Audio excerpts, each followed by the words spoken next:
திருவிழான்னு வந்தா இவ கோயில் வர மாட்டா. திருவிழான்னு வந்தா இவ கோயில் வர மாட்டா. அரிச்சந்திரம் போல இவ போய் பேச மாட்டா.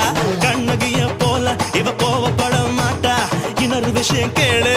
என்ன என்ன என்ன நீ இன்னொரு விஷயம் கேளு. நான் விட்டதெல்லாம்